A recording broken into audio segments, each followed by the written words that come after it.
السلام علیکم ورحمۃ اللہ وبرکاتہ نحمدہ ونصلی علی رسولہ الکریم اما بعد الحمدللہ دعوت و تبلیغ کی آج کلاس نمبر 73 ہے۔ ٹاپک چل رہا ہے ارکان اسلام میں نماز اور نماز میں نماز جنازہ کا۔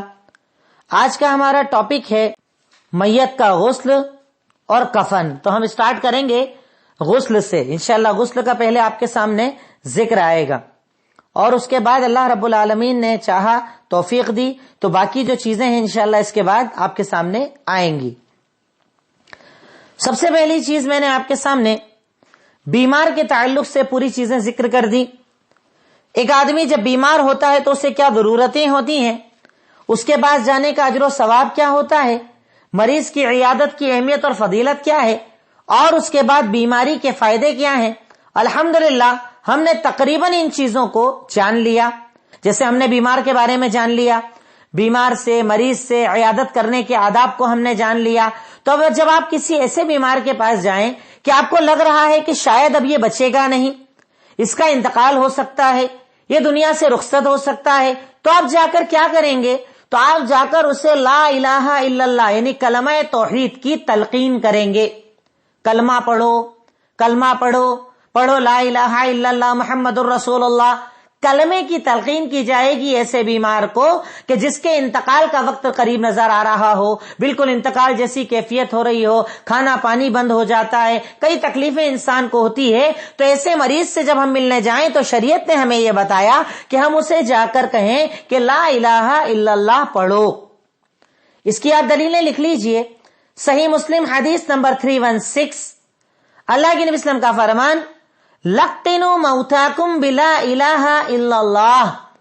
مرنے والوں کو یعنی ایسا بیمار جو بالکل مرنے کے قریب نظر آ رہا ہو، اسے لا الہ الا اللہ کی تلقین کیا کرو، لا الہ الا اللہ پڑھنے کا حکم دیا کرو، پڑھوایا کرو، خود بھی اس کے سامنے پڑھو اور اس سے پڑھواؤ۔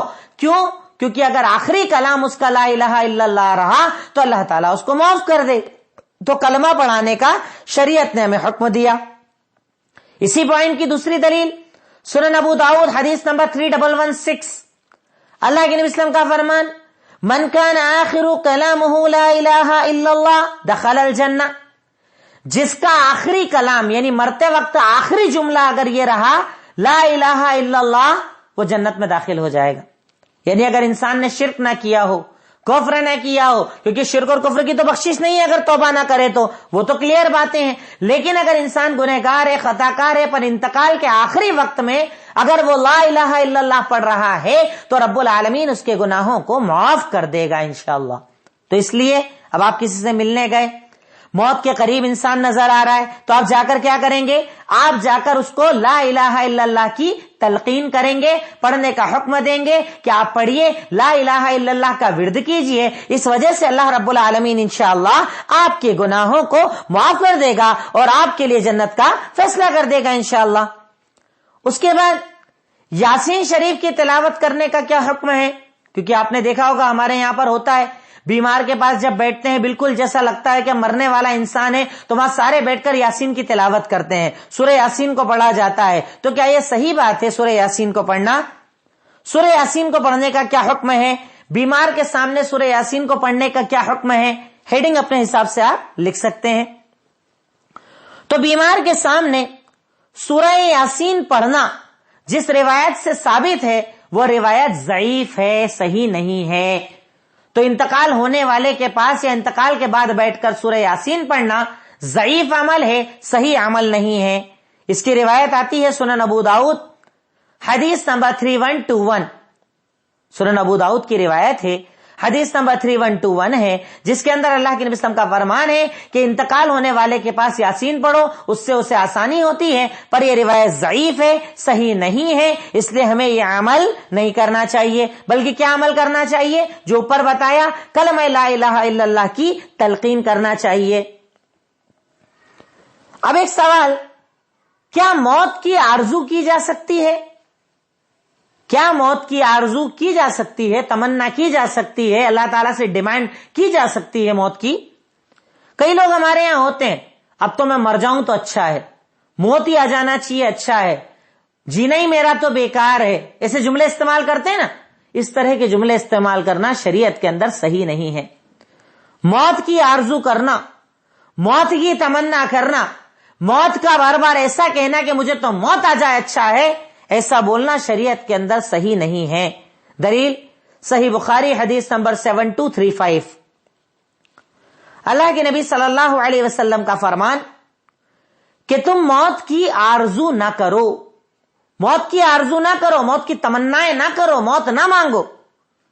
اگر نیک ہو تو اور زیادہ نیکی کا ٹائم مل رہا ہے، اسے استعمال کرو، اور اگر بد ہو تو توبہ کر کے اپنے رب کو راضی کرو. یعنی یہ نہیں کرنا چاہیے کہ میں مر جاؤں، موت آ جائے، مر جاؤں تو یہ اچھا ہے. ایسے جملے جو ہم استعمال کرتے ہیں نا غصے کے اندر، یا موت کی آرزو اور تمنا کرتے ہیں، یہ صحیح نہیں ہے. اللہ کے نبی صلی اللہ علیہ وسلم نے ارشاد فرمایا کہ موت کی آرزو نہ کرو، اگر نیک ہو تو اپنی نیکیوں کو اور زیادہ بڑھاؤ، اور اگر بد ہو تو اپنے گناہوں سے معافی مانگو. یہ شریعت کا آپ کو حکم ہے.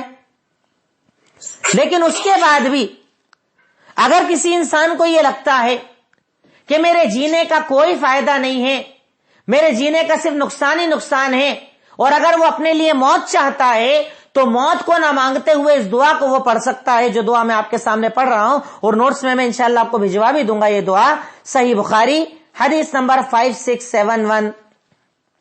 اس میں آپ چاہیں تو ہیڈنگ الگ بنا لیں کہ اگر کوئی زندگی سے بیزار ہو چکا ہو تو وہ کیا دعا پڑھے. بالکل زندگی سے بیزار ہو گیا، اس کو زندگی نہیں چاہیے، بالکل بیزار ہو گیا، وہ چاہتا ہے کہ موت آ جائے. اب موت تو مانگ نہیں سکتے، اوپر میں نے ثابت کر دیا، تو اب کیا دعا مانگے گا اللہ رب العالمین سے؟ کیا مانگے اللہ تعالیٰ سے جس کے ذریعے اللہ تعالیٰ اس کی موت کو آسان کر دے؟ تو اس کی دعا بھی شریعت نے ہمیں بتائی. ارشاد فرمایا صحیح بخاری حدیث نمبر 5671. اللہ کے نبی صلی اللہ علیہ وسلم کا فرمان کہ اگر تم میں سے کوئی موت کی تمنا کرتا ہے، موت چاہتا ہے، تو یہ دعا مانگے، اللہم احینی ما کانت الحیات خیر لی وتوفنی اذا کانت الوفات خیر لی. اللہ تعالیٰ تو مجھے زندگی تب تک دے جب تک کہ زندگی بہتر ہو، اور موت تب دے جب موت بہتر ہو. یہ دعا آپ مانگ سکتے ہیں. اگر کسی کو لگ رہا ہے کہ میری زندگی بیکار ہے، جینے کا کوئی فائدہ نہیں ہے، تو وہ آپ یہ دعا مانگ سکتے ہیں. مطلب شریعت نے آپ کو یہ کہا کہ آپ یہ نہ کہیں کہ اللہ تعالیٰ مجھے موت دے دے، میں تو مر جاؤں، اچھا ہے، میری تو زندگی کا فائدہ نہیں ہے. بلکہ آپ کیا کہیں گے؟ آپ یہ دعا پڑھیں گے، اللہم احینی ما کانت الحیات خیر لی وتوفنی اذا کانت الوفات خیر لی. کہ اللہ تعالیٰ تو مجھے زندگی تب تک دے جب تک میرے لیے زندگی بہتر ہو، اور جب بہتر نہ ہو تب تو مجھے موت دے دے. کوئی مسئلہ نہیں ہے، اس موت کو میں قبول کرنا چاہتا ہوں. تو اگر وہ یہ دعا پڑھے گا تو اللہ رب العالمین انشاءاللہ اس کے لیے آسانیاں فرمائے گا. جب تک زندگی بہتر ہے زندگی دے گا، اور جب موت بہتر ہوگی رب العالمین اسے موت دے دے گا. تو یہ دعا آپ کر سکتے ہیں. زندگی سے اگر آپ بیزار ہیں تو آپ یہ دعا مانگ سکتے ہیں، پر اصلاً موت کی آرزو کرنا بہتر نہیں ہے. اگر نیک ہیں تو اور زیادہ اپنی نیکیوں کو بڑھائیے، اور اگر بد ہیں تو اپنے لیے معافی کے ذریعے بنائیے، اللہ تعالیٰ سے معافیاں مانگیے تاکہ اللہ رب العالمین آپ کے گناہوں کو معاف فرما دے. اس کے بعد ایک پوائنٹ، اسلام میں خودکشی حرام ہے. دیکھیے میں کوشش کر رہا ہوں بکھری ہوئی باتوں کو آپ کے سامنے لانے کی، جو بکھرے ہوئے سوالات دماغ میں آ سکتے ہیں ہم اس کو بھی یہاں پر جمع کرنے کی کوشش کر رہے ہیں.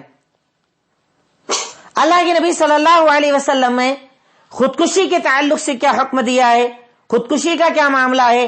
اور میں بتا رہا ہوں یہ دعائیں جتنی بھی ہیں، عربی میں بھی ٹیکسٹ آپ کو انشاءاللہ بھیج دیے جائیں گے. جو بھی دعا آتی ہے، ابھی ایک دعا آپ کے پاس آئی ہے، اس کا ٹیکسٹ بھی میں انشاءاللہ آپ کو نوٹس کے اندر بھجوا دوں گا. خودکشی اسلام کے اندر حرام ہے، خودکشی اسلام میں حرام ہے. دلیل لکھ لیجئے، حدیث نمبر 5778 صحیح بخاری، صحیح بخاری حدیث نمبر 5778.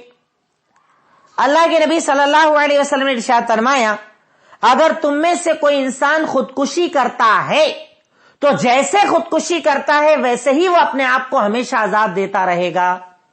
یعنی اسے جہنمی بتایا، جہنمیوں کا عمل بتایا، جہنم میں لے جانے کا ذریعہ بتایا کہ انسان اس دنیا سے اتنا تنگ آ جائے کہ اپنے آپ کا خاتمہ کر لے، اپنے آپ کو ختم کر لے. اگر کوئی انسان یہ عمل کرتا ہے تو اللہ رب العالمین اس عمل کو پسند نہیں فرماتا، بلکہ اللہ رب العالمین کہتا ہے ایک مومن سے کہ وہ ہمت رکھے. آپ قرآن کو کھولیے نا، جگہ جگہ اللہ تعالیٰ نے کہا توکل کرو، بھروسہ کرو، پریشانیوں سے مت گھبراؤ، تکلیفوں سے مت گھبراؤ. آج ہم دیکھتے ہیں نا لوگ ذرا ذرا سے میں خودکشی کر لیتے ہیں. قرضہ بڑھ گیا خودکشی، کاروبار نہیں چلا خودکشی، اولاد نہیں ہوئی خودکشی، ذرا سی تکلیف آئی خودکشی کر لیتے ہیں. تو اسلام کے اندر خودکشی کرنا حرام ہے. اس کی دلیل صحیح بخاری حدیث نمبر 578 جس میں اللہ کے نبی صلی اللہ علیہ وسلم نے اس عمل کو حرام قرار دیا ہے. اب اس کے بعد کسی کا انتقال ہو جائے اور آپ اس سے بہت محبت کرتے ہیں تو انتقال کے بعد اس کے سر پر بوسہ دیا جا سکتا ہے. انتقال کسی کا ہو گیا، آپ اس سے بہت زیادہ محبت کرتے ہیں تو اس کے سر پر بوسہ دیا جا سکتا ہے. اس کی دلیل آپ لکھ لیں، صحیح بخاری حدیث نمبر 1241. جب سید المرسلین اس دنیا سے رخصت ہوئے، آپ کے جسم اطہر کو جب زمین پر لٹایا گیا تو حضرت ابوبکر صدیق رضی اللہ تعالی عنہ آئے اور انہوں نے چادر ہٹا کر آپ کے سر کا بوسہ دیا تھا. آپ کے سر کا بوسہ دیا تھا. اب ہم آ گئے ہیں کہاں پر؟ بیماری سے انتقال کی طرف آ گئے ہیں نا. انتقال ہو جائے تو کیا کریں؟ آپ انہیں اچھی طریقے سے، آپ اس میں چاہیں تو لکھ سکتے ہیں کہ انتقال ہوتے ہی مردے کے ساتھ کیا کیا جائے. تو آپ اس میں لکھ سکتے ہیں کہ سب سے پہلے تو ان کی آنکھوں کو بند کر دیا جائے، دونوں پیروں کو قریب قریب ملا دیا جائے اور جسم کو ایسے رکھا جائے کہ قبلے کی طرف پیر نہ ہو. بھئی کسی کا انتقال ہو جائے تو کیا کریں؟ سب سے پہلے ان کی آنکھوں کو بند کرنے کا حکم ہے، آنکھوں کو بند کر دیا جائے، ہاتھ اور پیر کو قریب قریب کر دیا جائے، ایسا لیٹایا جائے کہ قبلے کی طرف ان کے پیر نہ ہو. اب یہاں پر ایک چیز آپ صرف ایک پوائنٹ یہاں پر ساتھ میں انٹری کر لیں، انتقال ہونے کے بعد اس جگہ پر بیٹھ کر قرآن پڑھنا بدعت ہے. کوئی فائدہ نہیں ملتا میت کو اس سے. یہ ہمارے ہندوستانی رسم و رواج ہے اور اتنا بڑا رسم بنا لیا گیا ہے کہ نہ پڑھنے والے کو گنہگار مانا جاتا ہے. عورتوں میں عام طور پر یہ کامن عمل ہوتا ہے. ساری عورتیں جمع ہوتی ہیں، جیسے جیسے آتی جاتی ہیں انہیں ایک ایک پارا دے دیا جاتا ہے. آپ کے پڑھنے سے انہیں کیا فرق پڑے گا؟ ان کا انتقال ہو چکا ہے، ان کا عمل شروع ہو چکا ہے. نیک ہے تو نیک، بد ہے تو بد. اب آپ کے پڑھنے سے انہیں کیا فائدہ ملے گا؟ پڑھنے سے فائدہ ملتا ہے صرف اولاد کے، وہ بھی اس طریقے پر نہیں، اس کنڈیشن پر نہیں.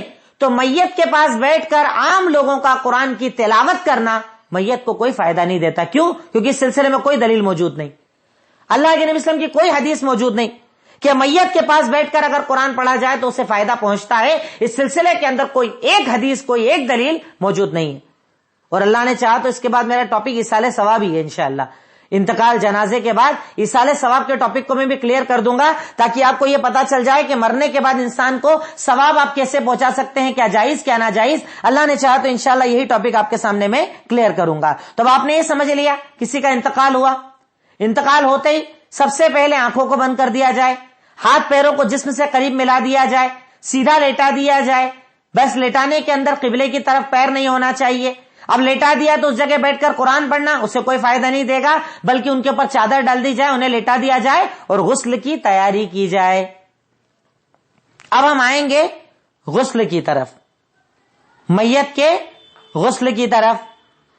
حالانکہ یہ چیزیں میں اس سے پہلے موت کا جب میں نے ذکر کیا تھا، علامات قیامت کے پہلے جب موت کا تذکرہ آیا تھا، بڑی ڈیٹیل کے اندر میں نے آپ کو پوری کیفیت بتائی تھی، کیسے روح نکلتی ہے، روح قبض کرنے کا طریقہ کیا ہوتا ہے، کیسے جسم سے روح کو کھینچا جاتا ہے یا آسانی سے نکالا جاتا ہے، اس کے بعد روح کہاں جاتی ہے، جنت جہنم کے معاملات، قبر کے معاملات. الحمدللہ پچھلے درس کے اندر میں آپ کے سامنے کلیئر کر چکا ہوں. اور جو نئے ہیں یوٹیوب کے اوپر میرے چینل پر وہ سارے دروس موجود ہیں، آپ وہاں پر جا کر بھی انہیں سن سکتے ہیں.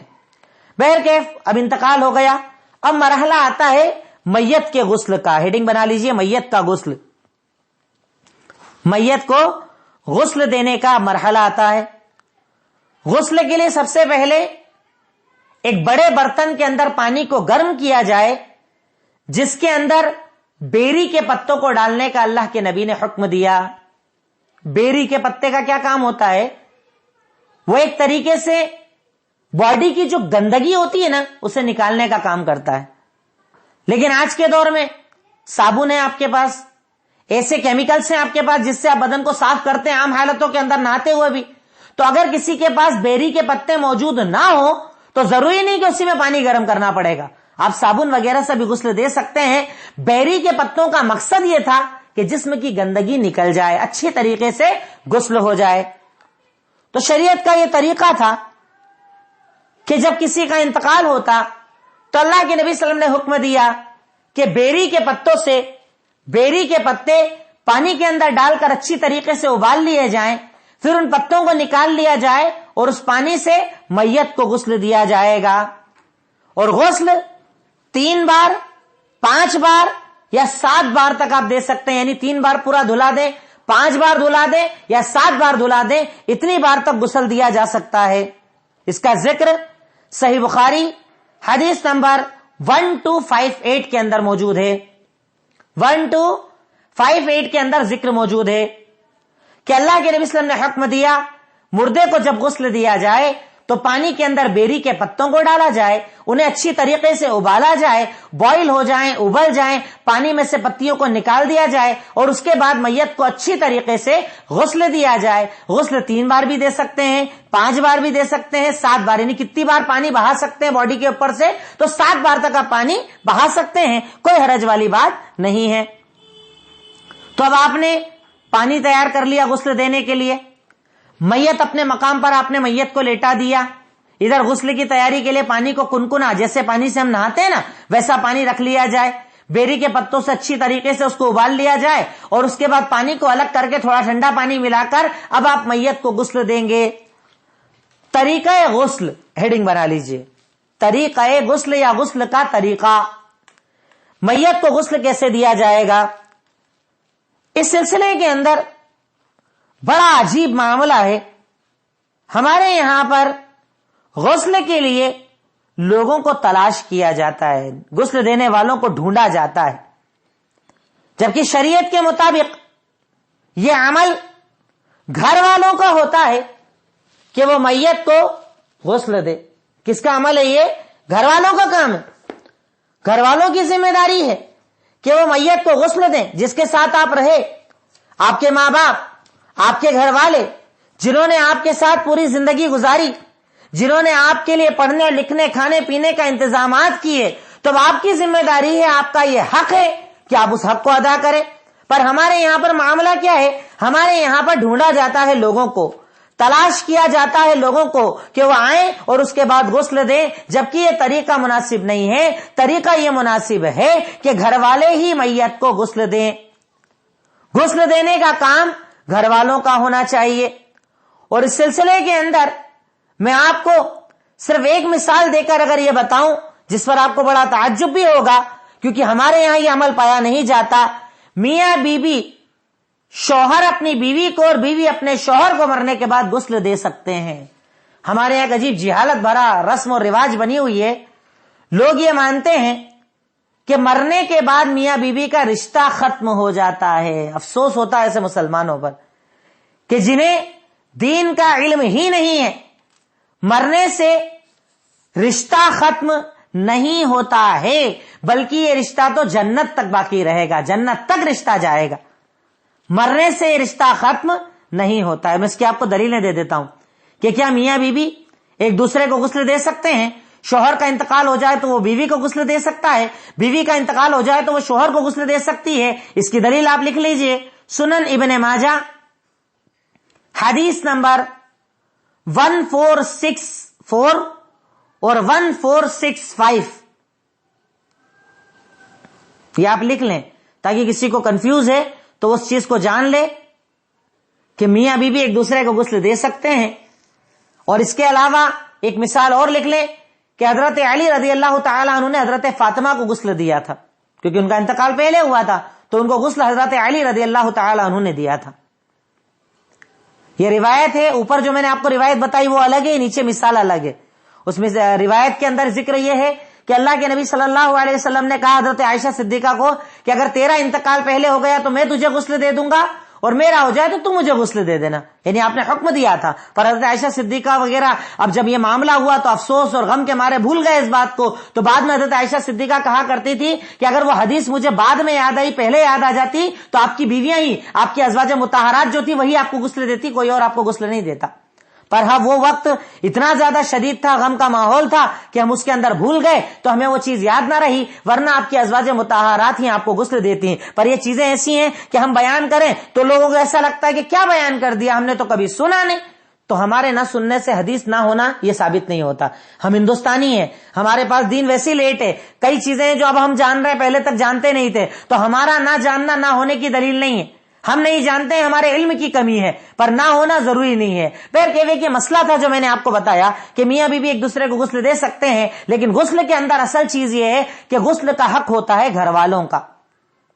کیونکہ آپ اپنے قریبی کو جتنے اچھے سے غسل دیں گے، ایک باہر سے آنے والا اس کی وہ قدر نہیں کر پائے گا. وہ آپ کا اپنا ہے، آپ کے باپ، آپ کے گھر والے، آپ کے رشتہ دار، آپ کے اگر گھر کے ہیں تو آپ کو جو قدر رہے گی وہ دوسرے کو قدر تھوڑی رہے گی. تو غسل کا حق اصل میں ہوتا ہے گھر والوں کا.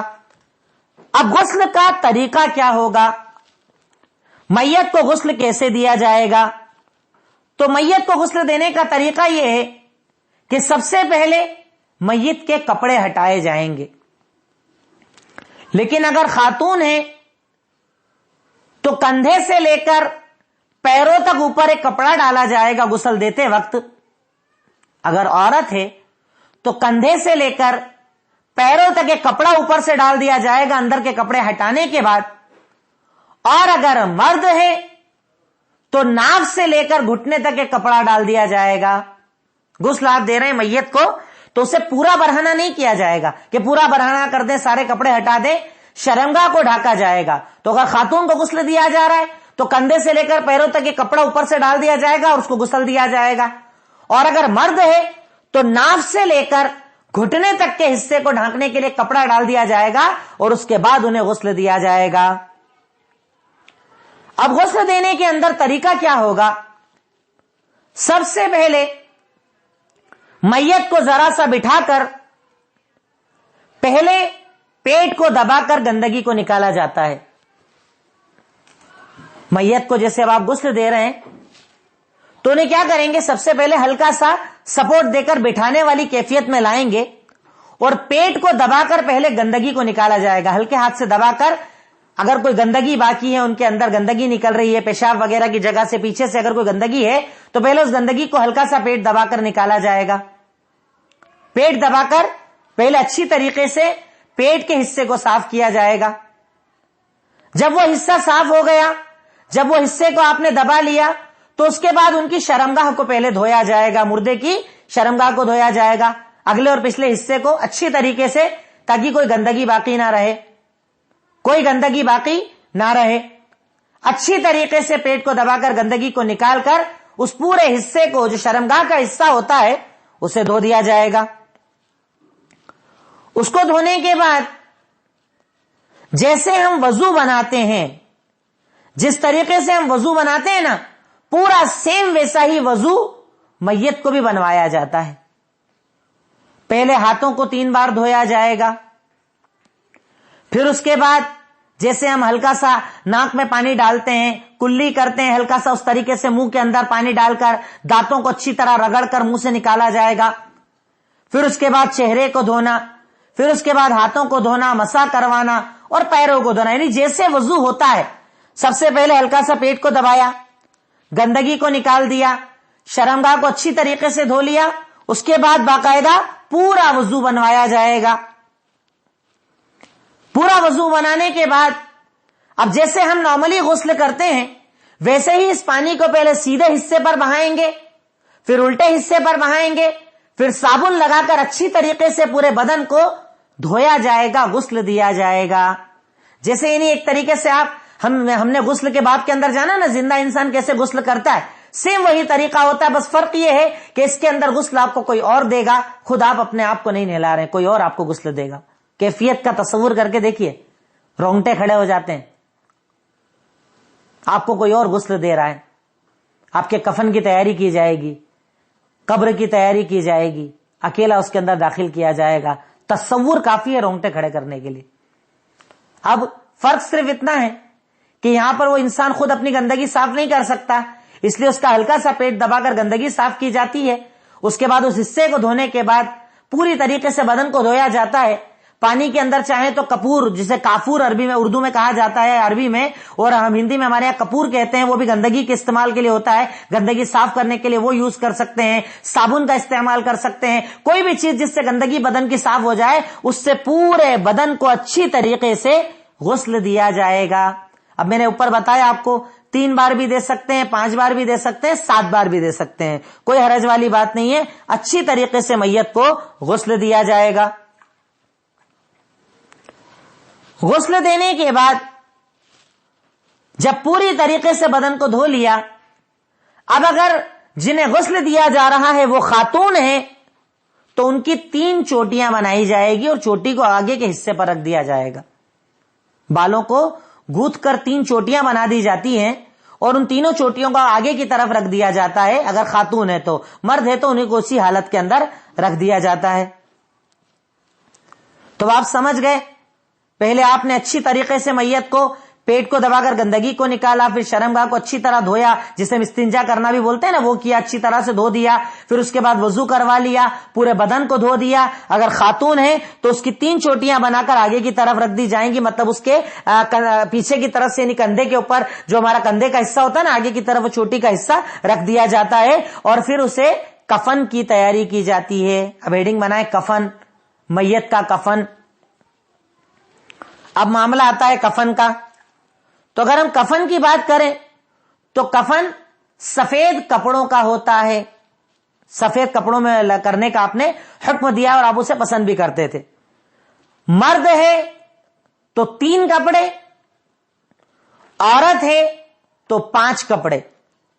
کفن مرد ہے تو 3 کپڑے، عورت ہے تو 5 کپڑوں میں انہیں لپیٹا جاتا ہے. مطلب پہلے ایک کپڑا آئے گا بدن کے اوپر لپیٹا جائے گا، پھر دوسرا کپڑا آئے گا، پھر تیسرا کپڑا آئے گا. اس طریقے سے مرد کو، عورت ہے تو اس کو 5 کپڑوں کے اندر اچھی طریقے سے لپیٹا جاتا ہے. اسے ہم کفن کہتے ہیں. کفن سفید کپڑے کا ہوتا ہے. اب یہاں پر آپ ایک پوائنٹ لکھ لیجئے گا، اگر زمزم سے کفن کو دھو لیا جائے تو کیا عذاب نہیں ہوتا ہے؟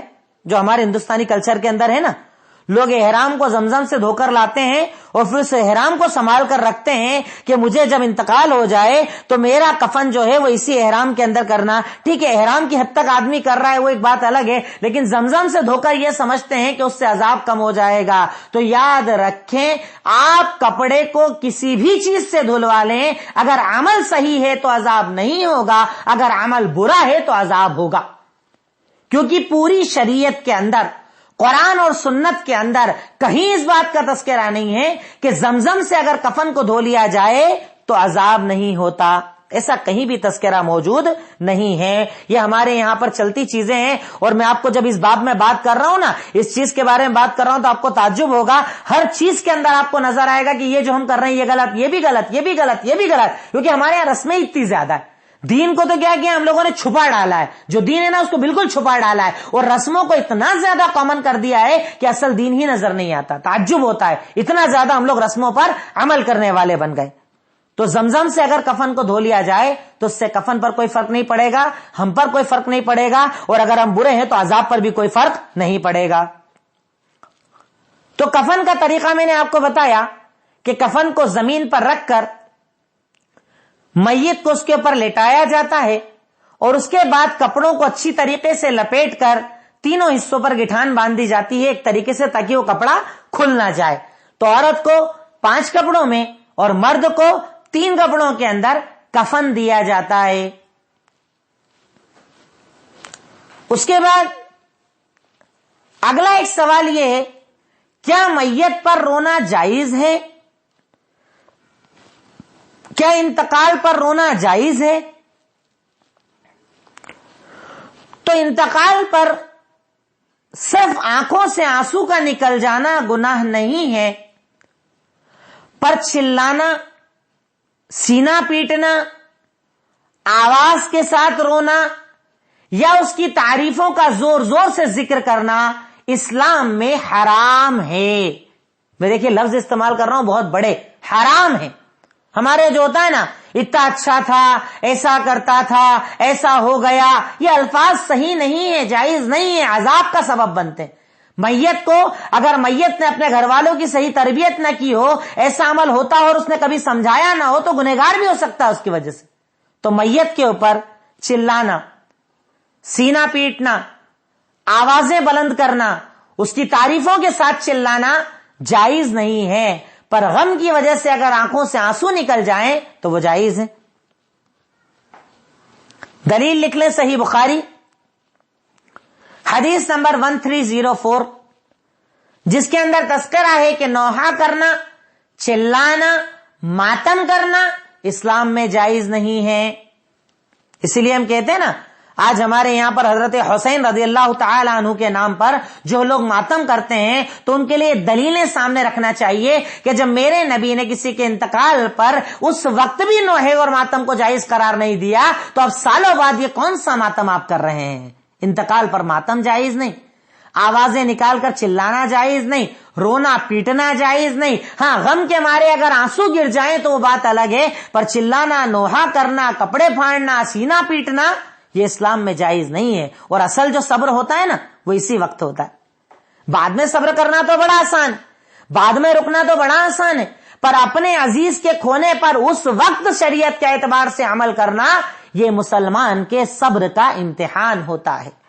اسی وقت کے اندر مسلمان کا صبر پہچانا جاتا ہے کہ وہ کتنا صابر ہے، اللہ کے راستے میں کتنا رکنے والا ہے، اللہ تعالی کے آگے کتنا اپنے سروں کو جھکانے والا ہے. یہاں پر آپ ایک چیز یہ بھی لکھ لیں کہ 3 دن تک غم رکھنا جائز ہے. 3 دن تک غم رکھنا جائز ہے.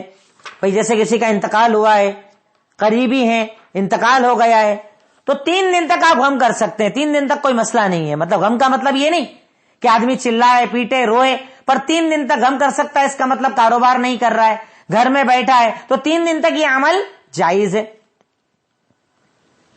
پر 3 دن کے بعد غم کرنا جائز نہیں ہے کہ آدمی انتقال کے بعد بھی بیٹھا رہے، کاروبار چھوڑ دے، دنیا چھوڑ دے، ہر چیز چھوڑ دے. ایسا غم کرنا شریعت کے اندر جائز نہیں ہے. اس کی آپ دلیل لکھ لیں. صرف مگر یہ پوائنٹ پہلے پورا کر لیں، صرف بیوی کے لیے جائز ہے کہ وہ 4 مہینے 10 دن تک شوہر کا غم کر سکتی ہے جو اسے عدت کے دن ہوتے ہیں نا. عام لوگوں کے لیے 3 دن میں غم ختم ہو جاتا ہے. غم کا مطلب یہ نہیں بھائی دل میں کیفیت ہے، یاد آ رہی، وہ بات الگ ہے، پر غم لے کر بیٹھ جائیں، کاموں سے دور ہو جائیں، اللہ سے دور ہو جائیں، غم نہ اور اسی تکلیف میں گھومتے پھریں، یہ جائز نہیں ہے. یہ ایمان ہے نا ہمارا، صبر ہے نا ہمارا. لیکن بیوی کے لیے جائز ہے کہ وہ شوہر کے لیے 4 مہینے 10 دن تک غم کر سکتی ہے. گھر میں رہے گی، اس غم کے اندر رہے گی، عدت کو پوری کرے گی تو صرف عورت کے لیے جائز ہے، عورت کے سوا کسی اور کے لیے جائز نہیں ہے. اس کی دلیل آپ لکھ لیں صحیح بخاری حدیث نمبر 1282 اور صحیح بخاری حدیث نمبر 5335. میں حدیث بھی آپ کو بتا دیتا ہوں.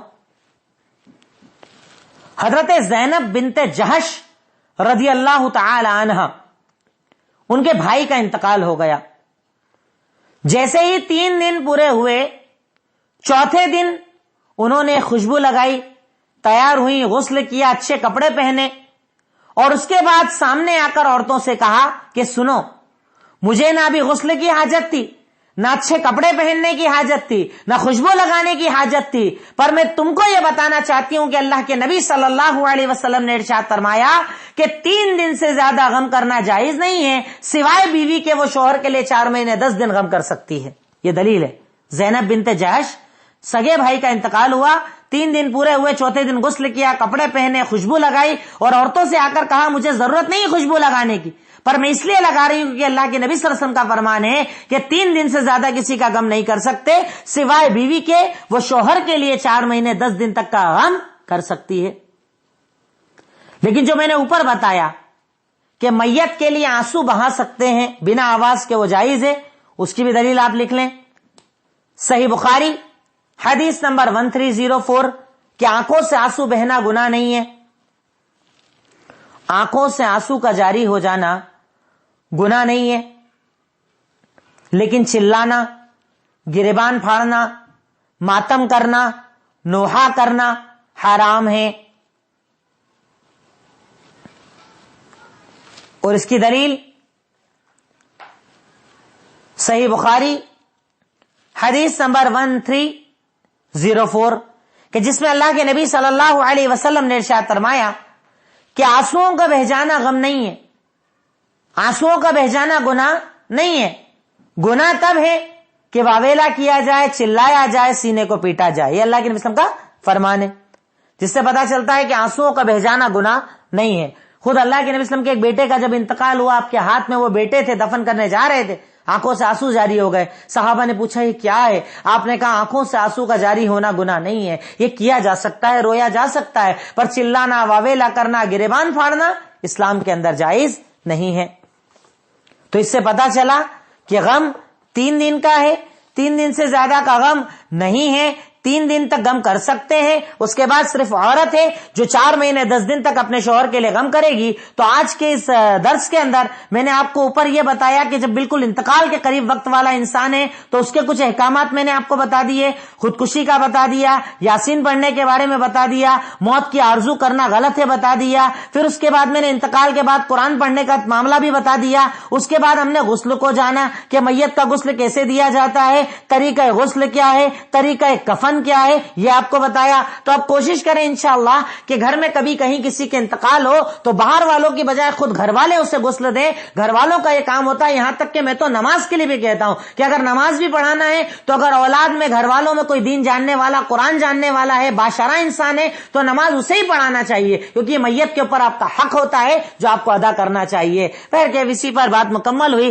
باتیں چونکہ تھوڑی زیادہ لمبی تھی، ڈیٹیل والی تھی۔ انشاءاللہ کل آپ کے سامنے نماز جنازہ، جنازے کی نماز کا طریقہ، جنازے کے کچھ احکامات اور دفن کے احکامات کا تذکرہ کل میں آپ کے سامنے کروں گا، اور اس کا آخری ٹاپک ہمارا بچے گا اصال ثواب، اس پر الحمدللہ ہمارا یہ نماز کا ٹاپک مکمل ہو جائے گا۔ پھر روزے کا بیان انشاءاللہ آپ کے سامنے شروع ہوگا۔ اللہ تعالیٰ سے دعا کرتا ہوں اللہ رب العالمین ہم تمام کو کہنے سننے سے زیادہ عمل کرنے، دین کی ان باتوں کو پھیلانے اور خود اپنی زندگی پر عمل کرنے کی توفیق عطا فرمائے۔ وآخر الدعوانا ان الحمدللہ رب العالمین۔ السلام علیکم ورحمۃ اللہ وبرکاتہ۔